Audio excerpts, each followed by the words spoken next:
What's up, guys? Welcome back to some more Marvel Contest of Champions, and I'm going to show you my first attempt at fighting Void and the Uncollected quest. The big thing about him is that every 10 seconds he places a debuff on you, and that debuff does have a slight delay based on how many champs you have left on your roster. That's not KO'd, so it's 0.6 seconds per champ. And when the debuff is applied, the only way to remove it is to hit a multiple of 10 on your combo meter. And other than that, they won't be removed until what is there, 3 or 4 of them. So when they max out at 2, so once all of them are maxed out, then that's the only other way that they're removed. Other than if you have Agent Venom and Tenacity can remove it, which is a 70% chance with Agent Venom. You can buff that up by 15% if you use the Quake and Hawkeye synergy. So if you don't remove it, then you're going to take some serious damage. You see it ticking at, is that 588, and that is also because I have the class disadvantage, but yes, it's going to be ticking a lot. So the damage that you're taking is based on the number of unique debuffs that you have on yourself, so bleed, poison, fatigue, incinerate, whatever.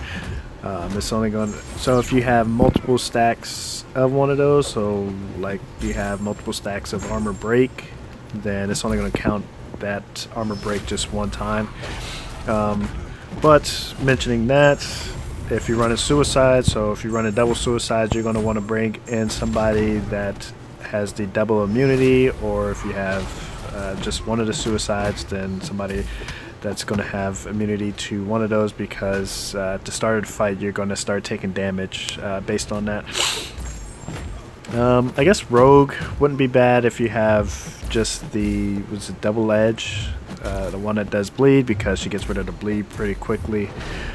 The only problem is she won't get rid of the debuff because it's not on a timer. Like I said, only Tenacity is going to get rid of that, or hitting that combo meter of multiple of 10. Now, I believe, I haven't tried it out, but I believe Archangels should be able to counter it if you get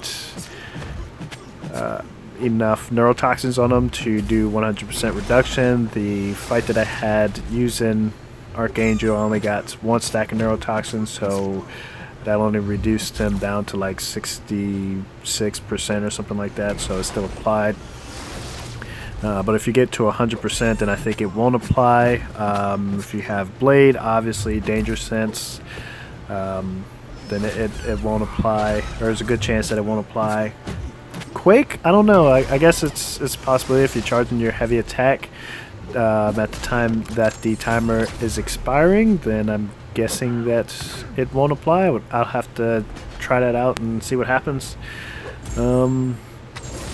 But yeah, fighting him, I like to push him to his second special, because it's I wouldn't say it's easier to evade, because they're neither one of them are that bad to evade, but the second special you can counter it immediately afterwards.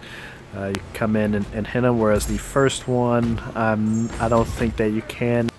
Unless you're pretty close when he fires off the projectile, maybe you can dash in real quick. I don't know, I haven't tried it yet.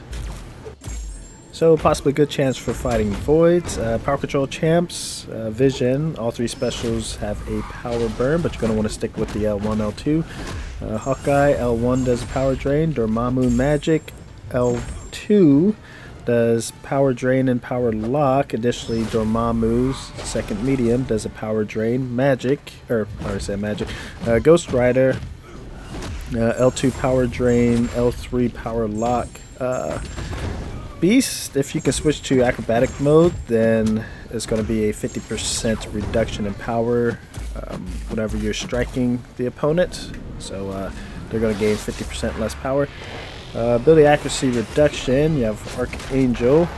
Goes up to, I believe, 35% reduction per neurotoxin. Gambit L2 causes concussion, reducing ability accuracy by 85% for 11 seconds. Karnak, I might have to try this one in a easier, like probably like heroic or something, but causes a daze for 40 seconds to reduce ability accuracy by 80%. Might be a good choice there. Quake, her concussions have a 100% chance to reduce ability accuracy. Gable L2 concussion has a 90% chance to cause concussion. And yeah, then of course Blade if you're running the Ghost Rider synergy, and then additionally Stark Enhanced Spider-Man, and yeah, that dangerous sense. And shrugging it off, Agent Venom has a 70% chance to shrug it off. Kingpin, I don't know what his percent is because I don't have him, but I believe it is fairly high. And Crossbones, I believe his chance goes up to like 25 or 35% to shrug it off.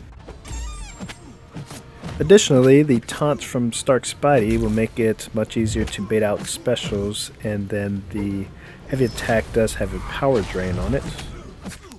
And as far as usage in the game, I think initially he's going to be a really good defender for those who get him very early in the crystals or in the arena, just because people aren't really used to his fighting style yet, and combos and everything, specials.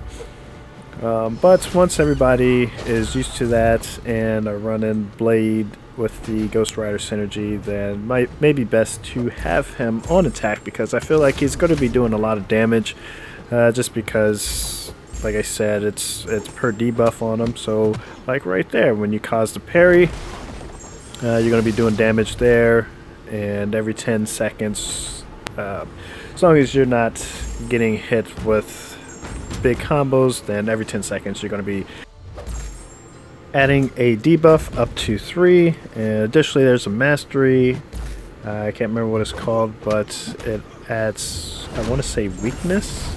There's a percent chance to inflict weakness on a champ, so that'd be a 4th.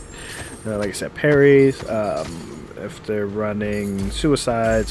So yeah, I think this, while he'll be a good defender, I think he'll be an even better attacker in the future of Marvel Contest of Champions.